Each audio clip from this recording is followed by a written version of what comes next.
नमस्कार CSK news में आप सभी दोस्तों का एक बार फिर से बहुत बहुत स्वागत है। दोस्तों दिन भर की जो फटाफट बड़ी खबर निकल के एक एक करके जाने की देश भर में संक्रमितों के आंकड़े के बारे में तो बताएंगे, लेकिन इस बीच आपको बता दें कि यूएई सऊदी अरब में किस तरीके से भारतीयों को सताया जा रहा है और उनकी नौकरियां छीनी जा रही हैं। महज और महज सच्चाई बोलने की किस तरीके से सजा मिल रही है।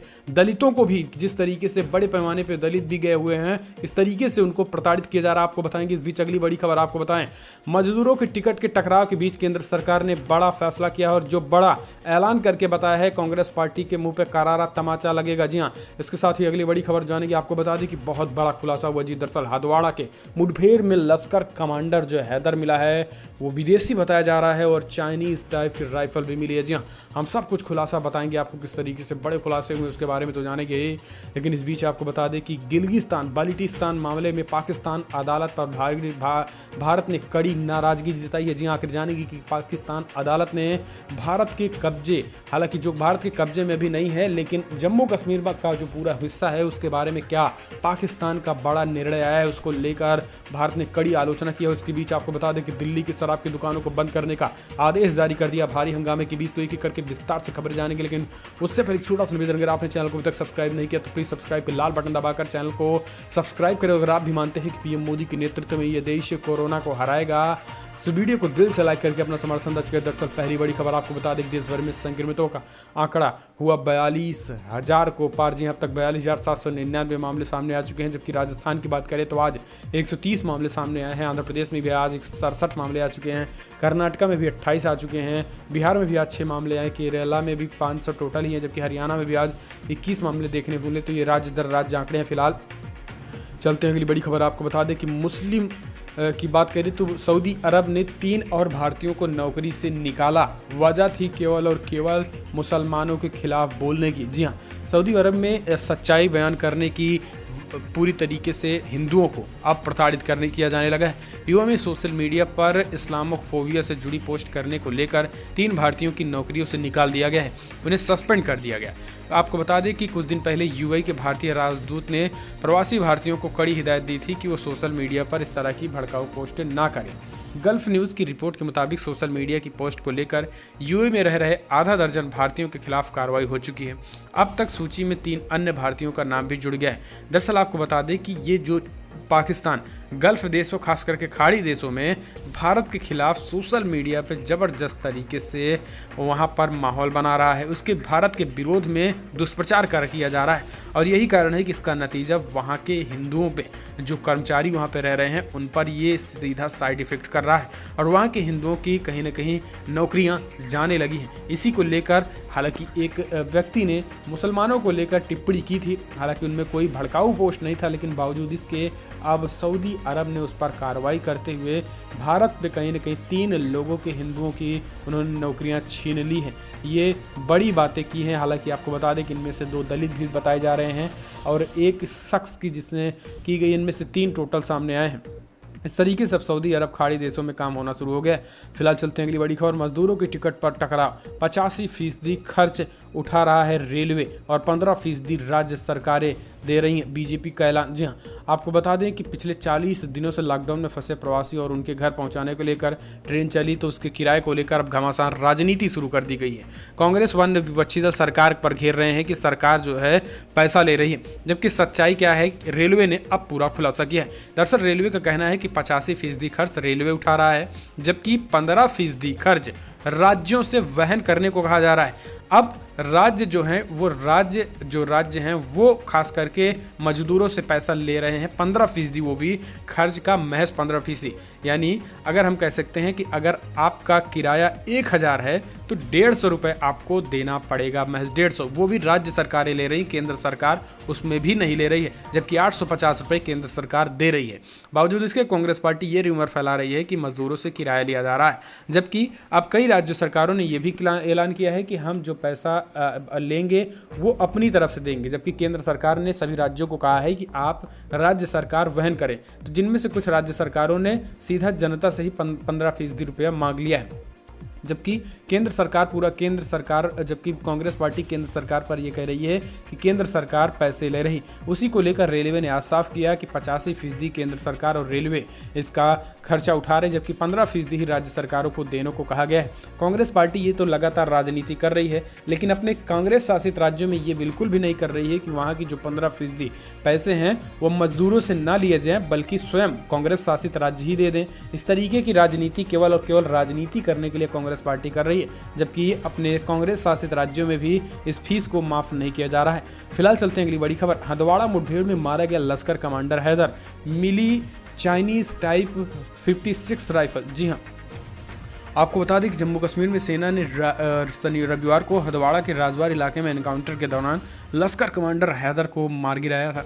एनकाउंटर के बाद मुठभेड़ स्थल पर सुरक्षा बलों को हथियार भी बरामद किए गए। सुरक्षा बलों को चाइनीज टाइप की 56 और रोमिनियन सीरीज की राइफल मिली है। असम में सेना और आतंकियों के बीच हुई मुठभेड़ में 2 विदेशी आतंकी मार गिराए गए हैं, जिनमें से एक की पहचान हैदर के रूप में की गई है।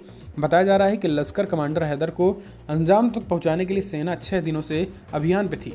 हालांकि इस ऑपरेशन में 2 बड़े अफसर समेत 5 जवान भी शहीद हो गए हैं। शहीदों में एक कर्नल, एक मेजर, 2 सेना के जवान और एक जम्मू कश्मीर की पुलिस के सब इंस्पेक्टर भी शामिल हैं। जम्मू कश्मीर पुलिस के आईजी विजय कुमार ने रविवार को इंडिया टुडे को बताया कि हंदवाड़ा एनकाउंटर को लेकर कमांडर हैदर को मार गिराया गया है। असल में यह इलाका घने जंगलों वाला था, इसलिए आए दिन यहाँ घुसपैठ की घटना भी होती थी। शुक्रवार को सेना की जानकारी मिली थी कि हंदवाड़ा में एक बार फिर से कुछ आतंकी छिपे थे, तो ये सर्च ऑपरेशन किया गया। हालांकि इनमें 5 जवान शहीद हुए थे। अब आपको बता दें कि पाकिस्तान ये भी साजिश रच रहा है कि जो संक्रमित जिन आतंकियों को वो पार कराए, उनमें कोरोना संक्रमित आतंकियों को पार कराया जाए, ताकि अगर उनकी डेड बॉडी भी सेना टच करे तो उसको कोरोना वायरस हो जाए। इस तरीके की पाकिस्तान खुफिया तरीके से साजिश रच रही है। हालांकि सेना को इन सारी बातों को पता चल गया है। फिलहाल चलते हैं अगली बड़ी खबर। आपको बता दें कि बिग ब्रेकिंग न्यूज़ निकल के आ रही गिलगिट और बल्टिस्तान मामले में पाकिस्तान अदालत के निर्णय पर भारत ने जताई आपत्ति। दरअसल भारत ने एक बार फिर से कहा है कि पूरा जम्मू कश्मीर और गिलगित बल्टिस्तान समेत लद्दाख भारत का अभिन्न अंग है। विदेश मंत्रालय ने गिलगित बल्टिस्तान पर पाकिस्तान उच्चतम न्यायालय के आदेश पर कहा है कि पाकिस्तान को उन सभी इलाकों को तुरंत खाली करना चाहिए जिन पर उसने अवैध कब्जा कर रखा है। भारत ने गिलगित बल्टिस्तान में आम चुनाव कराने के पाकिस्तान उच्चतम न्यायालय के आदेश पर इस्लामाबाद के समक्ष कड़ी आपत्ति जताई है। विदेश मंत्रालय ने कहा है कि पाकिस्तान को बता दिया गया है कि गिलगित और बलूचिस्तान सहित पूरा जम्मू कश्मीर और लद्दाख भारत का अभिन्न अंग है और पाकिस्तान को अपने अवैध कब्जे इसमें तत्काल मुक्त किया जाना चाहिए, अवैध कब्जे को मुक्त कर देना चाहिए। पाकिस्तान को उच्चतम न्यायालय ने हाल ही में अपने जो आदेश दिया वो आपको जानना बेहद जरूरी है। दरअसल पाकिस्तान के उच्चतम न्यायालय ने government of Gilgit Baltistan order के संशोधन की इजाज़त दी ताकि क्षेत्र में आम चुनाव कराए जा सके। विदेश मंत्रालय ने एक बयान में कहा कि भारत ने पाकिस्तान के वरिष्ठ राजनयिक की आपत्ति पत्र जारी किया और तथाकथित गिलगित बल्टिस्तान पर पाकिस्तान के उच्चतम न्यायालय के आदेश पर पाकिस्तान के समक्ष कड़ा विरोध किया है। बयान में कहा गया था कि यह स्पष्ट रूप से बता दिया कि केंद्र शासित प्रदेश पूरा जम्मू कश्मीर और लद्दाख, जिनमें गिलगित और बल्टिस्तान भी शामिल है, वो पूरी तरीके से कानूनी और अपरिवर्तनीय विलय के तहत भारत का अभिन्न अंग है। और इस बीच पाकिस्तान न्यायालय ने यह भी हस्तक्षेप करते हुए कहा था कि जो भारत जिस पे कब्जा किया है वो पाकिस्तान की सुप्रीम कोर्ट अवैध बता रहा है और भारत के कब्जे से छुड़ाने की बात सरकार को आदेश दिया है। इसको लेकर भारत ने कड़ी आपत्ति जताई है। इस तरीके से बड़ी बातें निकल के आई। फिलहाल चलते हैं अगली बड़ी खबर। खुलासा, पीपीई और मास्क की जमाखोरी के लिए चीन ने छुपाई कोरोना संक्रमण की गंभीरता। जी हां, अमेरिकी अधिकारियों का मानना है कि चाइना में कोरोना वायरस के प्रकोप के बड़े पैमाने पर बीमारी के प्रति संक्रामक होने की बात इसलिए छुपा रखी ताकि वो इससे निपटने के लिए जरूरी मेडिकल इक्विपमेंट का जमाखोरी कर सके। खुफिया दस्तावेजों में कहा जानकारी सामने आई है कि एजेंसी को मिले गृह सुरक्षा मंत्रालय के 4 पत्रों वाले दस्तावेज के मुताबिक चीन के नेताओं ने जनवरी के शुरुआत में ही दुनिया से वैश्विक महामारी की गंभीरता का जानबूझकर छुपाई थी। इन दस्तावेज पर 1 मई की तारीख भी डली थी।